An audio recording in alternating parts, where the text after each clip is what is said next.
So next up, last and definitely not least, as you'll see by our faces in a moment when we try this, this is the Yuzu Flavour Inspiration. Yeah. I'll let you lead this one. So Yuzu, you can sometimes buy the fruits here in the UK, but they don't yield a lot of juice. They're incredibly sour on their own, but as soon as you sweeten it, you get this fragrance, you get ultimate acidity. I mean, nothing compares to this in terms of if you want vibrancy, if you want zesty, if you want out there, punchy, bright, vibrant flavours, this is the one to go for. And when you can't buy yuzu, the fruit or the puree, which is incredibly expensive, this is your solution. There you go. Thank you very much. It looks like white chocolate, doesn't it? It this does, one. yeah. In fact, you just wouldn't tell. Yeah, you could trick someone. Which we have done before. We have done.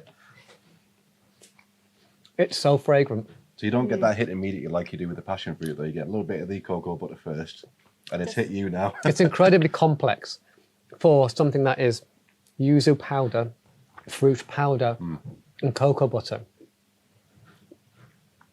And it's a citrus fruit we just don't have every day here. It makes it very unique. So does the fat, the cocoa butter, help cut out that kind of, you know, if you were to actually take a bite out of a yuzu, it would be almost unbearable. It kind of cuts through and helps it carry it a little bit better. You've got the creaminess of the cocoa butter, and that creamy feeling just helps deliver it in an even way across your mouth. It makes you move your mouth around, doesn't it? Yeah. And It's like a lemon sherbet. It's it's very sherbety, but that creaminess just delivers it evenly. And if you've never had yuzu before, it's very hard to explain. It's just every dream of the most citrusy, fruity fruit you could ever imagine is yuzu, but with a touch of like fragrance to it. It is, am I right in saying, a lemon and a lime combined effectively? It is a citrus fruit. I think it's a hybrid citrus fruit, but it doesn't taste like lemon and lime mixed together. No. It's very stand out alone. I can totally understand why Valrhona have made it. Particularly, Valrhona is available around the world. So where yuzu is most popular, you know, Singapore, and that side of the world, Japan particularly, a lot of yuzu used in Japan. This is brilliant for replicating some of that influence, bringing it into our sometimes quite classic chocolates. This automatically makes it a little bit more luxurious. Instead of saying lemon and coconut, lime and coconut, yuzu and coconut. It stands out from the crowd. It's something a little bit different. Again, you can buy a 3 kilo bag and it goes a long way. And that could be a short, special, exclusive, limited edition chocolate on for summer. And that bag may deliver all of that depending on how you use it. But it is punchy. Again, you can dilute it into white chocolate. You can melt it and decorate with it on its own. You can enrobe it, you can chop it, you can have it as, or just have it as it is. Great as a springtime flavour, I can imagine as well. You know, I can imagine a lot of springtime bars working fantastically well with that.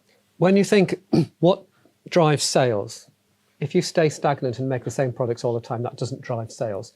You all know what your out there, what your big sellers are, and you know what the ones that aren't. But you know that when that first day of spring comes and everyone goes outside, they're not wanting to buy those winter flavours. Automatically, we all want, right, I'm having an ice cream, I'm having a pint of cider outside, I'm having a glass of fizzy wine, I'm having an Aperol Spritz. Refreshing. In the UK, we change quickly, don't we? Because we get lots of joy out of all of these bright flavours because they all scream summer and spring. And then that kicks us into going, oh, I will buy that because I've had my winter menu and that's new and I want it. But if we can make that transition as low labour, as easy as possible, it makes it easier for every chocolatier and baker and patissier to, in their very, very, very busy schedule, think about, I haven't got a lot of time to develop a whole new truffle from scratch, but what I can do is add in a couple of bars by using this and this, or take my already fantastic coconut truffle, but enrobe it in some yuzu. One little thing creates a whole new product with very little investment.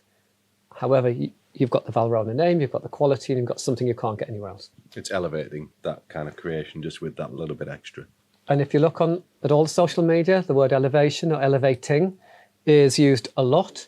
That doesn't mean revamp your whole business, revamp your whole collection.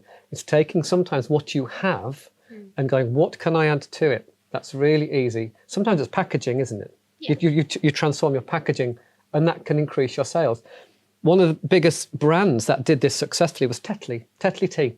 All they did was change the shape of a tea bag from a square to a round, and sales rocketed. That's it. They still had the tea bag paper and the tea leaves. Same flavour. Everything. So sometimes you need to look at your products and just go, okay, what if I just changed the shape of that bar or the format of it? What if I make it into a bark or a slab rather than a bar? It's the same product. You just transform the delivery of it. It doesn't cost you any more money. Or it does cost you a little bit more, but the return, because you've kept up with trends or you've created a new trend for you, delivers. Part of that is the product, part of it is you, and part of it is how you present it. Perfect. Well, I think that's a fantastic note to end on. Great. That concludes the Valrhona tasting. Phew! Yeah. No, I don't mean that. It was fantastic. I think we all need a cup of tea. Yeah. Thank you, Rachel, for your time today. Thank you, Paul. Thank you. And we'll see you next time.